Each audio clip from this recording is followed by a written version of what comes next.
When the call from my sister came late on a damp Thursday evening, I wasn't expecting anything more than a quick family catch-up. Instead, her voice carried an anxious edge. Her son, my 17-year-old nephew Adil, needed a temporary place to stay. Their apartment building was undergoing sudden repairs after a burst pipe had flooded the lower floors, and she and her husband would be tied up in a hotel near their work.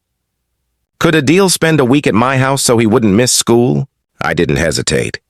Of course, I said, though a small flicker of nerves stirred.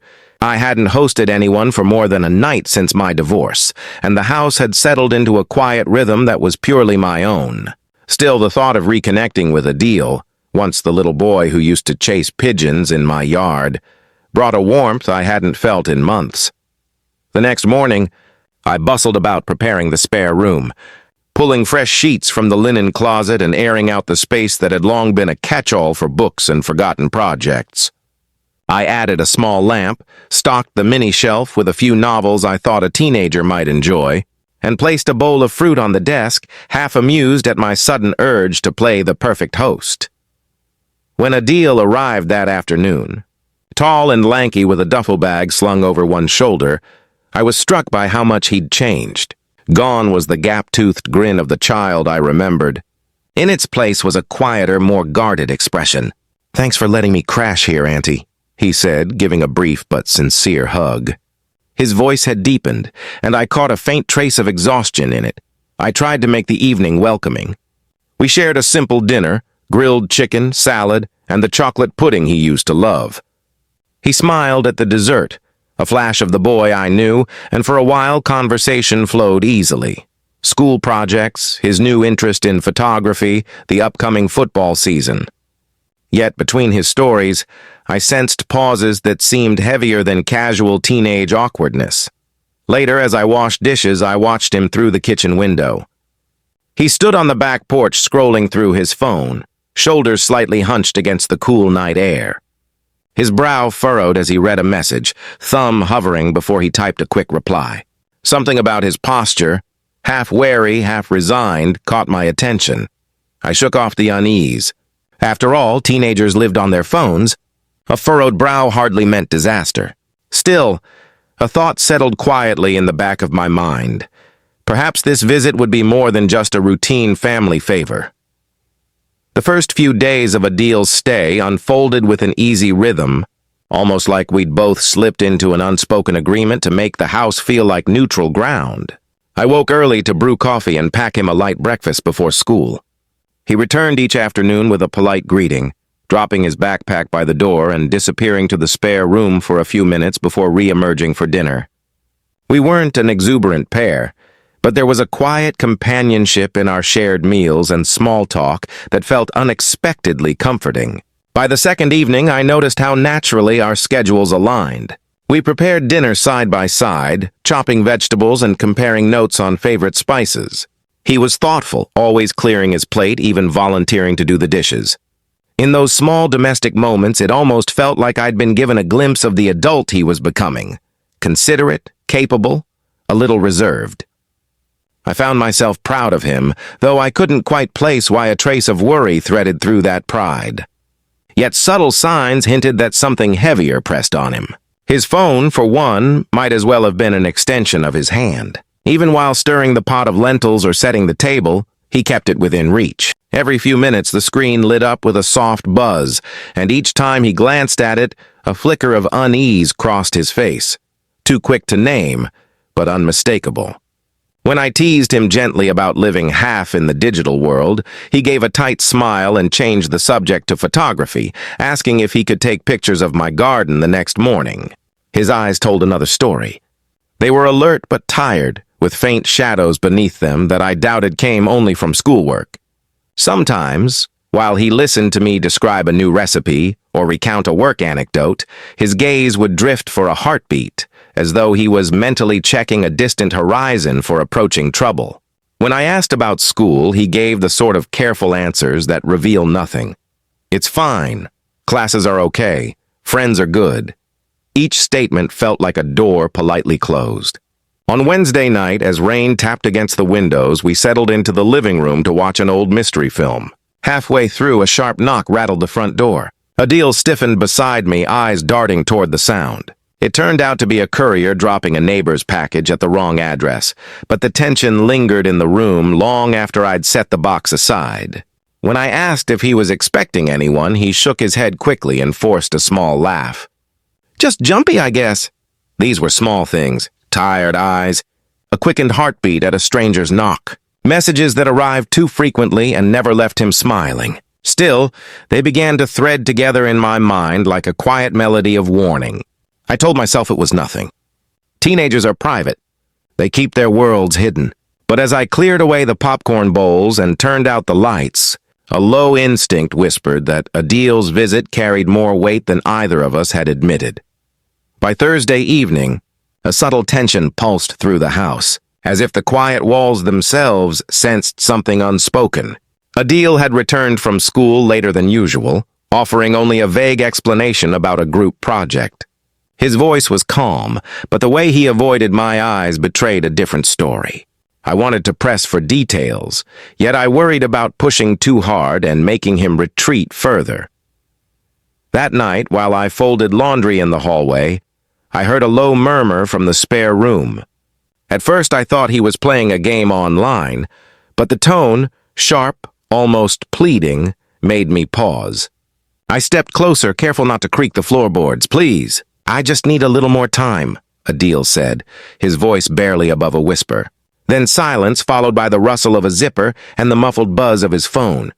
I backed away quickly, heart thudding. The conversation was short, but it bristled with urgency. Questions spun in my mind. Who was he talking to? Why did he sound afraid? Later, when he emerged for a glass of water, his face was pale. "Everything okay?" I asked casually, keeping my voice light. "Yeah," he replied too quickly, eyes fixed on the floor. "Just a long day. Sleep came fitfully for me." Around midnight, I slipped downstairs for tea, hoping the warm cup would quiet my thoughts. As I passed the spare room, I noticed the door was slightly ajar and the light off. Inside, moonlight pooled across the desk where his backpack lay open. I hesitated, respect for privacy anchoring me, but a folded paper sticking out of the side pocket caught my eye. It wasn't nosiness, I told myself, but worry that made me step closer. Inside the pocket was a thin envelope, unsealed. The contents startled me, a printed notice of overdue payments from a private photography equipment lender, and beneath it a short, sharp note scrawled in pen, "Final deadline." No more excuses, my stomach tightened. It wasn't the debt alone that unsettled me, but the threatening undertone in those 4 words. When Adil came back from the bathroom, he froze at the sight of me holding the paper. The silence between us stretched taut. "Adil," I said softly, "what's going on?" For a moment he stood motionless, shoulders stiff. Then with a weary sigh, he sank into the desk chair. "I didn't mean for it to get this bad," he admitted. Words spilled out haltingly. How he'd borrowed money to buy an expensive camera lens for a freelance photography job that fell through. How he thought he could pay it back quickly. How the lender wasn't a normal shop, but someone who doesn't wait politely for money. His voice cracked as he described threatening messages and late-night calls that grew more insistent each day. "I didn't want Mom and Dad to know," he said, eyes glistening. "I thought I could fix it before anyone found out." The next morning dawned pale and heavy with low clouds, a fitting backdrop to the unease that hung between us. After Adil's late-night confession, neither of us had slept much. Over breakfast, we sat in silence until I finally said, "We need to decide what to do." My voice sounded steadier than I felt. Adil nodded, fingers wrapped around his mug. "I know. I just don't want Mom and Dad to freak out. They'll think I'm reckless." "They might be upset," I admitted, "but they'd rather be worried now than terrified later. These people sound serious." He stared at the table, weighing my words. Finally, he whispered, "Maybe I can sell the lens. That would cover most of it." We drafted a plan. First, contact a reputable pawn shop to get a fair price for the lens. Second, transfer the funds directly to settle the debt. Third, if there was any sign of intimidation or danger, we'd go to the police. It wasn't perfect, but it felt like forward motion, a rope thrown across a chasm. That afternoon, we took the train to a well-known camera shop downtown. Adil held the lens case like it contained both his dreams and his shame. The shopkeeper examined it carefully and offered a price that was lower than expected, but still enough to cover a significant portion of what he owed. Relief flickered across Adil's face as he accepted. On the way home, though, his phone buzzed with a message that drained the color from his cheeks. I caught a glimpse. Too late. Meet tonight or it doubles. He turned the screen toward me, panic rising in his eyes. They're not going to take the money. They want more. My pulse quickened. We're not meeting anyone alone, I said firmly. This is when we involve the police. But Adil shook his head, fear sharpening his voice. If we call them, it'll get worse. They'll find out where we live. He pressed the phone to his chest as if shielding it from the world. Back at the house, we debated every option. Could we block the number? Change his phone? Each idea felt flimsy against the threat of someone who clearly knew how to intimidate. I suggested calling his parents, but Adil pleaded for more time. Just one day, he begged. Let me try to talk to them. Reluctantly, I agreed to wait until morning, though the decision sat like a stone in my stomach. As dusk fell, the house felt different, quieter but not in a peaceful way. Every sound, from the creak of the floorboards to the hum of the refrigerator, carried a hint of menace. Later, while locking the front door, I noticed a folded piece of paper slipped beneath the welcome mat. My name wasn't on it, but I didn't need one. The message was blunt, written in thick black ink. No cops. Midnight. Alone. I called softly for Adil, holding the note with trembling hands. Our careful plan, barely a few hours old, had already crumbled. The real confrontation was no longer avoidable. It was coming to our doorstep whether we were ready or not. The hours leading up to midnight stretched like taut wire. Every sound seemed amplified. The ticking of the hallway clock, the occasional hiss of the radiator, the restless shuffle of Adil's steps across the living room floor. We had double-checked the locks, drawn the curtains, and turned off most of the lights, but none of those small defenses eased the tight coil of dread in my chest. Adil paced near the window, phone in hand. Maybe I should just go, he said, voice low but urgent. If I show them I have the money, maybe they'll leave me alone. No, I said sharply, surprising even myself with the force of it. Meeting them alone is exactly what they want. We don't know who they are or what they're capable of. He sank into the armchair, head in his hands. Then what? They said no cops. I crouched beside him. They don't get to set the rules.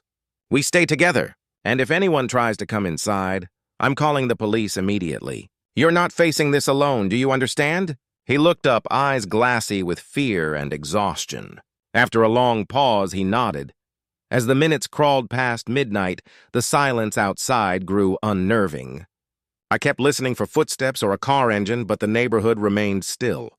Then 3 hard knocks on the front door. Not tentative or polite, measured, deliberate, Adil jumped. I grabbed my phone and gestured for him to stay put. My heart hammered as I approached the door, but I didn't open it. Who's there?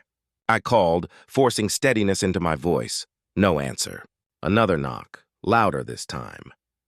I switched on the porch light and peered through the side window. A man in a dark hooded jacket stood on the step, face shadowed. He held something small, perhaps a phone, perhaps nothing at all. I'm calling the police, I said through the door. Leave now. The man tilted his head, then slowly raised his empty hands. We just need to talk to the kid, he said, voice muffled but firm. He knows what this is about. Adil stepped beside me, trembling. I have the money, he called out, his voice cracking. I can pay you. The man took a single step forward, and that was enough. I hit the emergency dial. My announcement that the police were on their way finally broke the standoff. The man glanced toward the street, muttered something I couldn't catch, and jogged into the darkness. A distant car door slammed, then silence. It felt like hours before the flashing blue lights of a patrol car swept across our driveway. Officers listened carefully as we explained everything. How Adil had borrowed money from an unlicensed lender. How the threats had escalated. They took the notes and messages as evidence and promised to increase patrols in the area while opening a case for harassment and extortion. When the door finally closed behind them, The house seemed to exhale. Adil slumped against the wall, tears streaking his face. "I'm so sorry," he whispered. I pulled him into a tight embrace. "You don't have to do this alone anymore," I said. "Not ever again." The fear hadn't vanished, but something stronger had surfaced in its place. Resolve. We'd faced the worst night together and refused to break. The morning after the confrontation, sunlight spilled across the living room as if determined to chase away the shadows of the night before. For the first time in days, the house felt breathable. I brewed coffee while Adil sat at the kitchen table, his face drawn but calmer. The dark circles under his eyes evidence of how much he had carried alone. The police had kept their word, sending an officer to check on us just after dawn. They reported that a patrol car would pass our street several times a day while they investigated the extortion claim. Knowing that someone else was now officially involved softened the edge of fear, though it didn't erase the memory of those deliberate knocks on the door. After the officer left, I called my sister. The words came carefully at first, how Adil had gotten into debt, how someone had threatened him, how the police were now handling it. But there was no way to soften a parent's alarm. Her initial silence was heavy, then her voice broke with both worry and gratitude. "Thank you for protecting him," she said. "We'll drive back this afternoon. We need to talk as a family." When I hung up, I turned to Adil. He looked both relieved and ashamed. "They're going to be so mad," he murmured. "They might be upset," I admitted, "but they'll also be proud that you told the truth. This isn't just about mistakes. It's about how you face them." We spent the rest of the morning sorting through the practical details. Adil showed me the full string of threatening messages so I could forward them to the detective. We gathered receipts and the camera shop's bill of sale as evidence of his attempt to repay the debt. With each small step, the situation shifted from a private nightmare to a documented case the authorities could handle. When his parents arrived mid-afternoon, the reunion was tearful but not explosive. My sister hugged him so tightly he nearly lost his breath, while his father, usually stoic, kept a hand on his shoulder as if to anchor him. They listened carefully, asked a few quiet questions, and, much to Adil's surprise, spoke less about punishment and more about support. A financial counselor to help him learn budgeting, therapy sessions to unpack the fear and secrecy, and a family plan to make sure he never faced something like this alone again. That evening, after they'd left to their hotel, the house fell quiet once more. I wandered into the spare room, now neat again, except for a single photograph Adil had left on the desk. A snapshot of my garden bathed in early morning light. On the back he'd scrawled, "Thanks for being my safe place." I stood there for a long time, the photo warm in my hand. What had begun as a simple family favor had become a crucible. A week that tested courage, trust, and the bonds between us. I realized that offering someone shelter is more than opening a door. It's opening a heart, ready to absorb their fears and help carry their burdens.